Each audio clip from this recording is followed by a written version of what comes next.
Vivencias.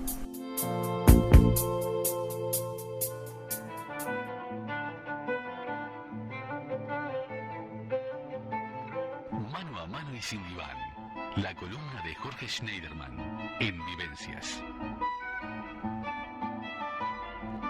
Hoy ya tenemos aquí al licenciado Jorge Schneiderman en su columna Mano a mano y sin diván para abordar un tema que es el tema de la lectura y la importancia en el arte de pensar. Muy buenas tardes, Jorge, muy bienvenido. Muchísimas gracias, Andrea. Sí, nos convoca un lindo tema. Un lindo tema que además para muchos quizás leer sea una obligación, pero para otros un pasatiempo, un gusto, pero lo importante es, me parece ante todo, que leer es un verdadero ejercicio mental, ¿no? Partiendo de esa base ya creo que vamos bien. Sin duda, sin duda. Ahora, no hay nada más lindo. Yo creo que hay dos emociones que a uno lo han acompañado, quizás por un tema generacional a lo largo de la vida, y es la gran satisfacción o cuán gratificante es comprar un libro, llegar a la casa, abrirlo y percibir el olor a papel, a tinta, y sumergirse en ese universo profundo que nos propone cada autor, ¿no? Uh-huh. Donde se nos genera una apertura de caminos hacia espacios a veces inimaginables, claro, en virtud de lo que nos proponga cada libro. Vamos a encontrar evidentemente puertas que nos conducen a instancias de crecimiento. Creo que tendríamos que ver el tema de la lectura un poco apelando también a la memoria. Sí. ¿Cuál ha sido la significación de la lectura? Pero para ello primero instalémonos en el origen del lenguaje, ¿no? Claro. El lenguaje ha sido, a mi criterio, la gran herramienta civilizatoria con que ha contado la humanidad para poder ir avanzando a través de la espiral de los tiempos, evidentemente. Y bueno, y a partir de la escritura, viste que si nos ponemos a pensar en eso, hubo como una separación entre la prehistoria y la historia, ¿no? Exactamente, a partir de la escritura. Exactamente, la delimitación exacta entre lo que son los tiempos prehistóricos y la historia lo marca la aparición del lenguaje, ya sea desde la escritura cuneiforme en la época de Sumeria, o de los jeroglíficos, o de las litografías, o de todas aquellas formas de lenguaje, de escritura que nos ha, digamos, permitido comprobar la ciencia arqueológica, claro, a través de distintos procesos civilizatorios que jalonaron la historia de la humanidad.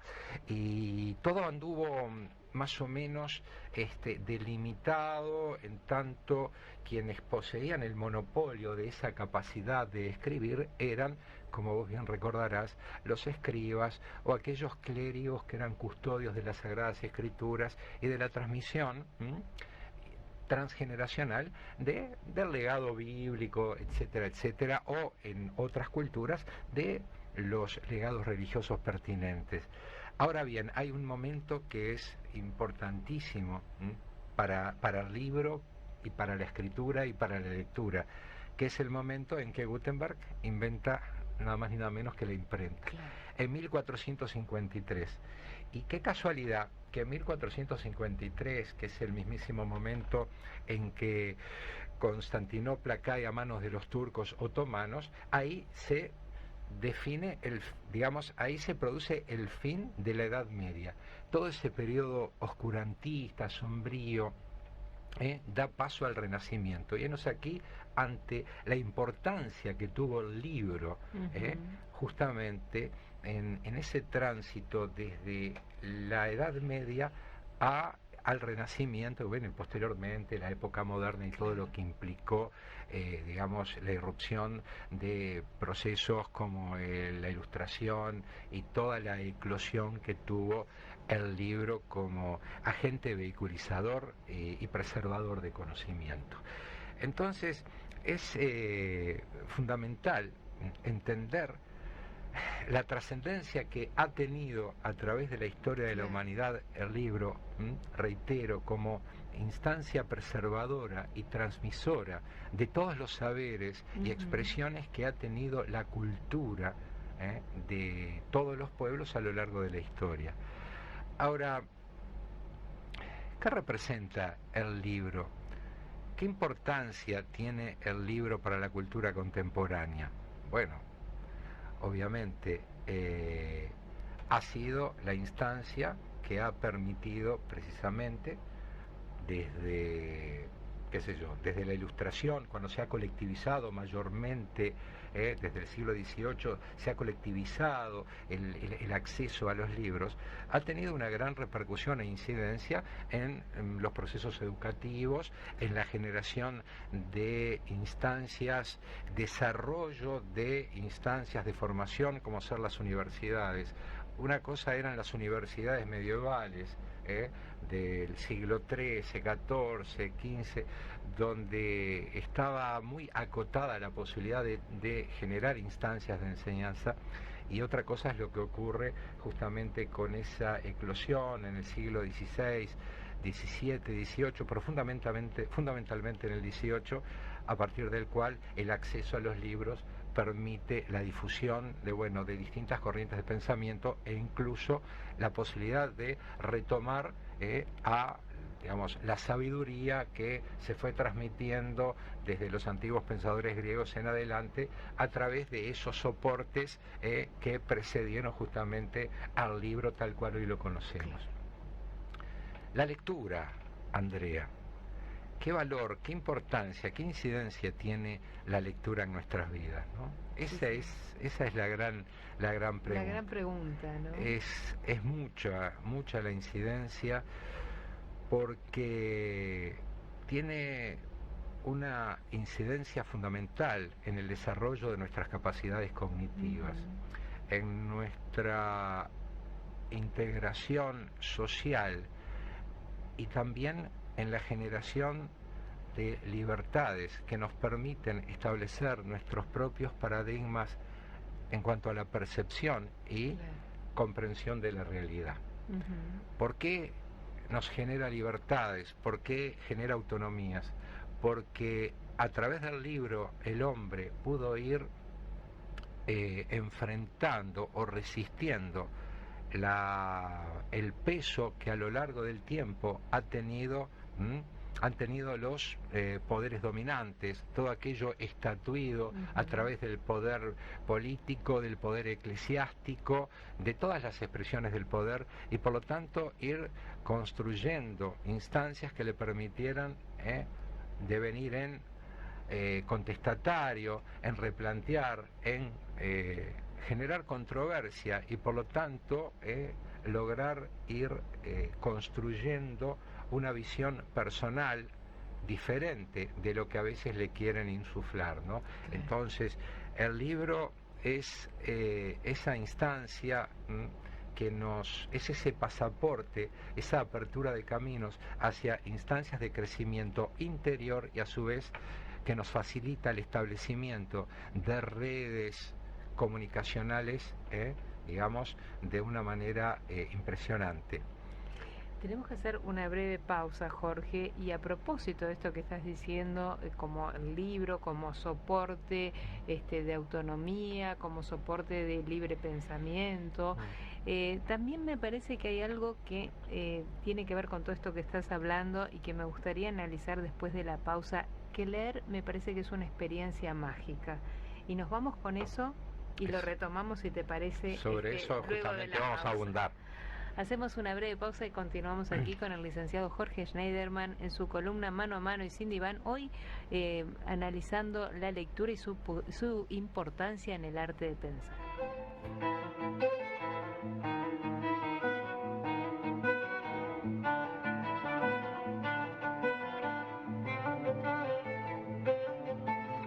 Mano a Mano y Sin Diván, la columna de Jorge Schneiderman en Vivencias.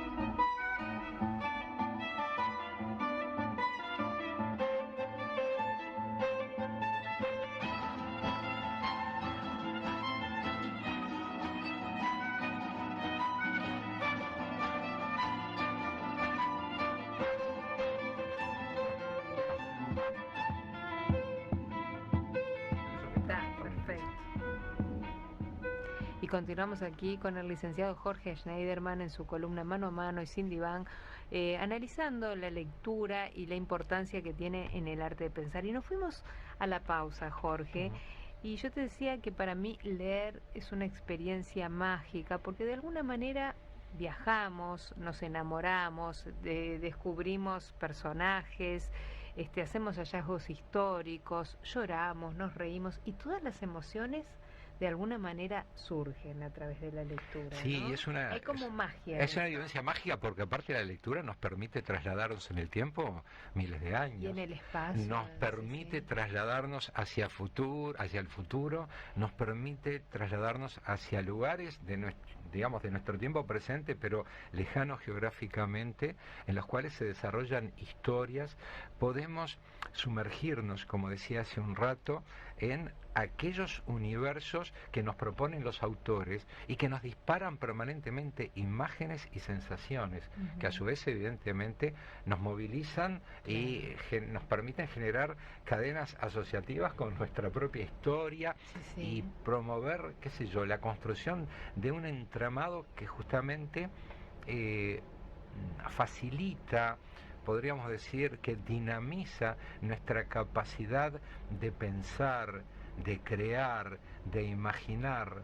El buen lector y el escritor, y cuando digo escritor no me refiero al escritor consumado, al profesional, al individuo que tiene una formación académica y que tiene un manejo fluido, aceitado de la lengua, de los aspectos morfosintácticos, estilísticos. No me refiero. El poder poner en palabras tiene un efecto, digamos, catártico muchas veces y canalizador también de emociones. Es una forma de expresarnos, es una forma de hacer arte. El escritor nos está ofrendando también su arte y evidentemente de la misma manera que enfrentarnos a un cuadro o una partitura musical nos dispara imágenes, nos permite trasladarnos a esos ámbitos vamos a decir, etéreos, ¿no? De lo intangible y generar nuestra propia composición conceptual sobre lo que estamos observando. Creo que ahí radica la importancia de intensificar la lectura desde las etapas más primarias. Hay estudios interesantísimos acerca de la performance de los niños en determinados países en cuanto a la lectura, la comprensión lectora, y vemos, por ejemplo, que en países como Noruega, Finlandia, Dinamarca, Islandia, Japón, Corea del Norte, Israel, países que están a la vanguardia, que están en el top 10, podríamos decir, en cuanto a cantidad de libros leídos por año. En Islandia creo que algo así como que cada individuo lee unos 47 libros por año. ¿Vos te das cuenta de lo que estamos hablando? Estamos hablando de individuos que se exponen con una frecuencia inusitada para lo que es nuestra realidad a esa propuesta maravillosa que es el universo de la lectura, ¿no? Y no es casualidad que a su vez esos países son vanguardistas no solo desde el punto de vista cultural e intelectual, sino también desde el punto de vista económico. Y otra cosa más, Finlandia, ¿sabes quiénes son los profesionales mejor remunerados y más valorados? No. Los maestros, los profesores, luego los médicos, y por último los políticos, que son, bueno, no sé si es extrapolable a otras latitudes ese concepto, ¿no? Se desgregarían muchos políticos de ese escenario en caso de que así fuera, pero en Suecia también... Se dedicarían más a la educación. Se dedicarían a la educación, ahí está. Y bueno, entonces, no es casualidad que esos países donde se intensifican esfuerzos para desarrollar espacios culturales y promover la lectura, pero no solo la lectura vernácula, o sea, no son países donde de repente, desde una actitud chauvinista se incentiva a los escritores nacionales. No, no, se traducen libros de todos lados. Hay libros que nosotros, con los que estamos familiarizados, el Martín Fierro, los cuentos de Borges en islandés, en noruego, qué sé yo. No sé, me imagino que muchas de las obras clásicas de Onetti y de Benedetti están traducidas sobre todo a las lenguas escandinavas. Entonces, no es casualidad que a partir de la lectura se encuentre en esos lugares un salvoconducto para incentivar en el niño esa búsqueda interior que permite también ensanchar la búsqueda en cuanto a integración, en cuanto también al trasiego necesario intercultural que te permite salir de ese encapsulamiento y poder ver otras realidades más allá de la propia. En una época, en el Uruguay, teníamos la saludable costumbre de cultivar la lectura como en pocos lugares, Andrea, como en pocos lugares. Éramos una especie de faro a nivel regional y continental y referencia también a nivel mundial en proporción a nuestro territorio, a nuestra población, pero se ha dejado eso. Eran tiempos en que el libro era el regalo más preciado y que evidentemente cuando alguien te regala un libro, no solo te está haciendo un doble regalo, o sea, te está regalando algo y te está reconociendo justamente tu condición de lector, que en esos tiempos era algo sumamente valorado. Hoy por hoy hay gente que hasta se ufana de decir, yo hace tanto que no leo. Pero bueno, hay que cultivar el hábito de la lectura.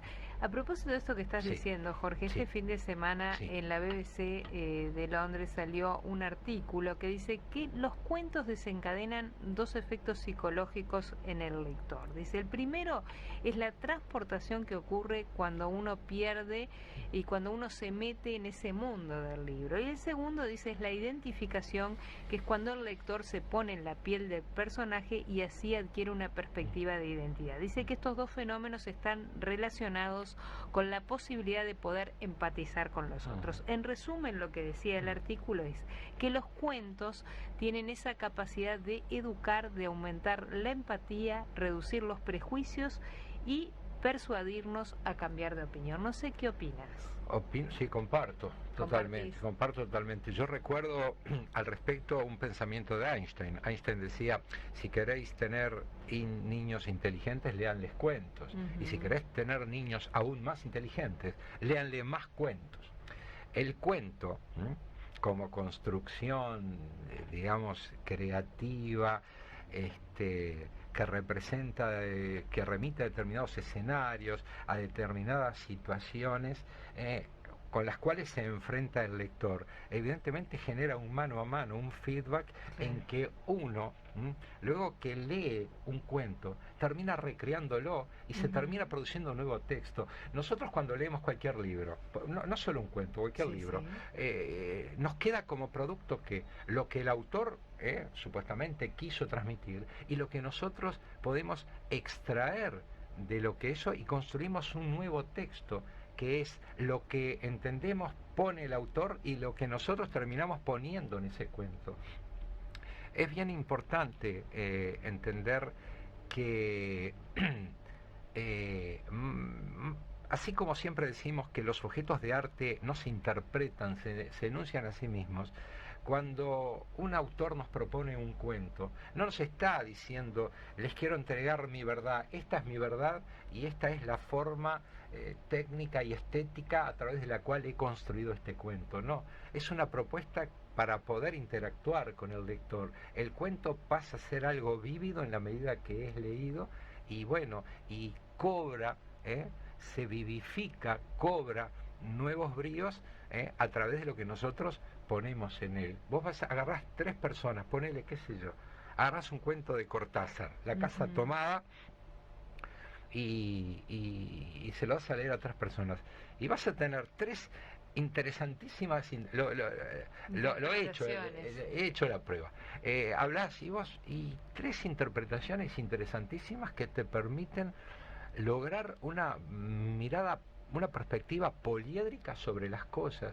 Por eso, sí será importante la incentivación de la lectura. Pero yo quiero hacer el énfasis en la importancia que tiene en las etapas más primarias del desarrollo, para poder potenciar los procesos de desarrollo cognitivo, de asimilación y acomodación del conocimiento, la lectura, porque la lectura va permitiendo al niño chiquito, desde muy chiquito, va permitiendo ir incorporando estructuras cognitivas, esquemas cognitivos, que a su vez no va perdiendo, sino que le va permitiendo ir integrando estructuras cada vez más complejas. Y cuando más lenguaje integramos, cuanto más incrementamos su léxico, va expandiendo su capacidad de poder desarrollar a posteriori un pensamiento abstracto, poder desarrollar un pensamiento hipotético deductivo, porque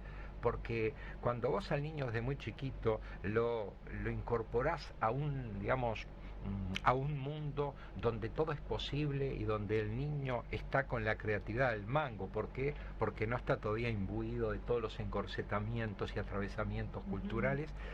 Si le das la posibilidad de aportar, de ser partícipe de lo que está leyendo como constructor de nuevas realidades, vas a ir logrando que vaya expandiendo su capacidad cognitiva hasta lograr acceder a las operaciones formales y por ende a un pensamiento hipotético deductivo sumamente interesante. Jorge, tenemos que hacer una breve pausa y luego de la pausa continuamos analizando la importancia que tiene la lectura en este proceso de conocimiento y también me gustaría abordar en el tema de la salud mental, cuán importante es leer. Si te parece, Vital. Después de la pausa abordaremos eso. ¿Cómo no?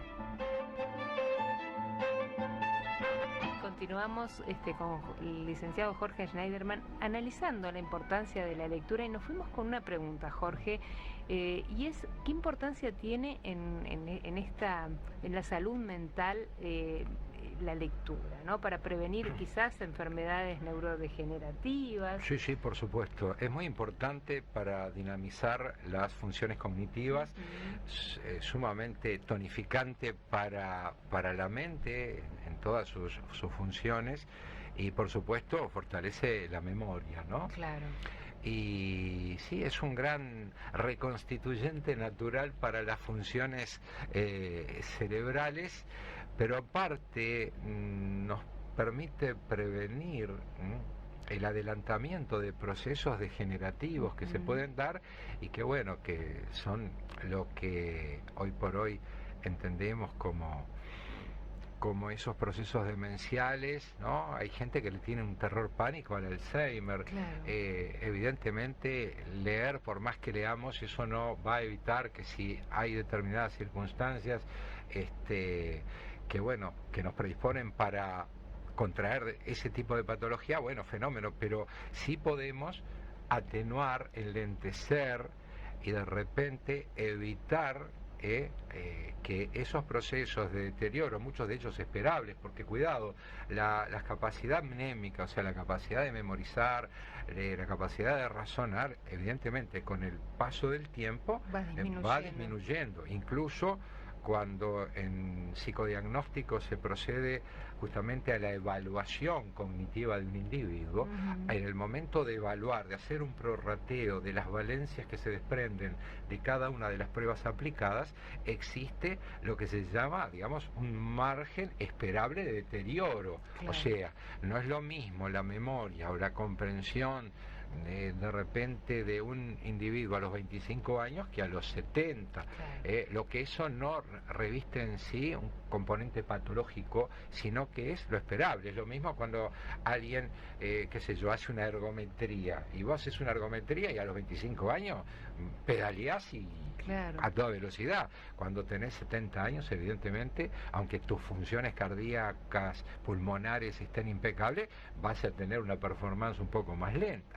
se ralentizan determinados procesos psicológicos con el paso del tiempo. Ahora, de qué manera podemos prevenir, podemos evitar ese proceso? Bueno, leyendo mucho. La neurociencia se ha ocupado mucho de eso en cuanto al efecto que tiene respecto de la producción de determinados neurotransmisores que hacen justamente, que fortalecen,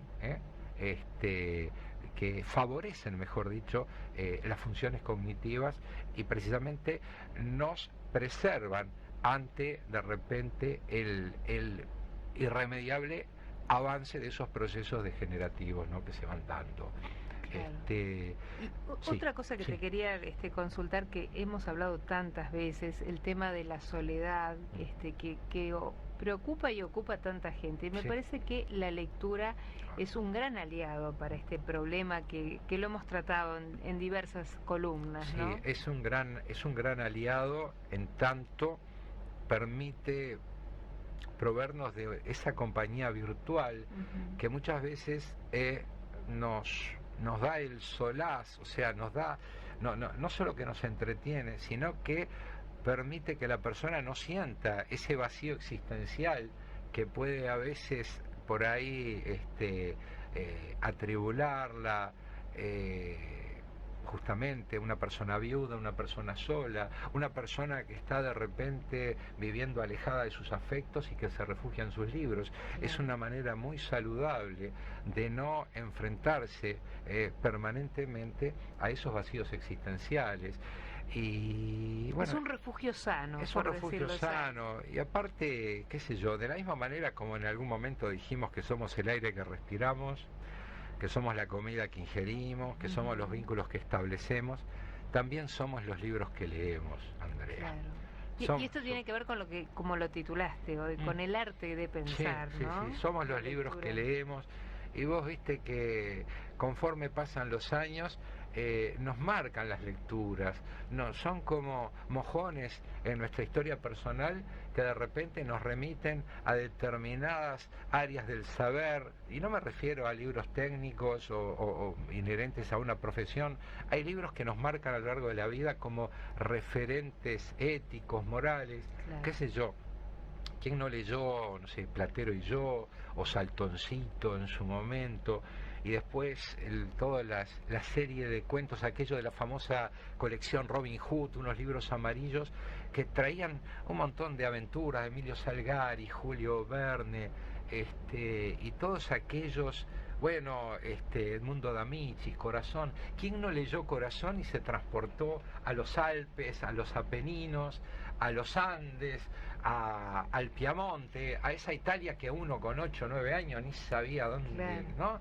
Y sin embargo vos te podías situar en espacios que disparaban en vos unos afanes de conocer, intensificaban ese deseo de justamente instalarte en la piel de los personajes y poder ser vos también partícipe de ese tipo de aventuras justamente de las cuales lo eras a través de la lectura, ¿no? Claro. Y si será importante eso un poco en relación a ese interesante aporte del ABC del hombre, Claro. ¿no? Sí, sí, sí. Si será importante, ¿no? Y aparte, hoy por hoy hay todo un tema con qué va a pasar con el libro. Eso ¿Qué va a pasar con el libro? eso nos daría para por una columna entera, Eso ¿no? creo Pero que ya estamos ahí. estamos en los el últimos último minutos. minuto, Ahí está. Jorge, pero podemos seguir, si te parece, porque hay muchísimo para hablar con el tema de la digitalización Sí. de los libros, que no hay que como decís vos, demonizarlo, No. porque tiene su parte No, buena también, ¿no? Es que la digitalización, a ver, la democratización de la cultura a través de Internet Sí. es algo. Hoy hablábamos de que hasta hace 600 años atrás eran determinadas comunidades o colectivos que tenían el monopolio Claro. justamente de la lectura prácticamente. Y entonces seríamos injustos si dijéramos que ha sido atentatorio contra el libro y la cultura Internet. Al contrario, Claro. el tema es lo que siempre decimos: ¿qué hacemos con Internet? Claro. Si le damos un uso adecuado, evidentemente vamos a poder extraerlo mejor.